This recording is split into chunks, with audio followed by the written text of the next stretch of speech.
Di tengah lautan Atlantik wujud satu kawasan yang menelan manusia tanpa meninggalkan sebarang jejak. Kawasan ini dikenali sebagai Segitiga Bermuda. Sejak berpuluh-puluh tahun dahulu, kapal-kapal berlayar ke sini dan tidak pernah kembali.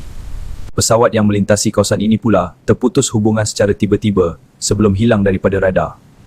Pada tahun 1945, 5 pesawat tentera Amerika Syarikat dilaporkan hilang serentak.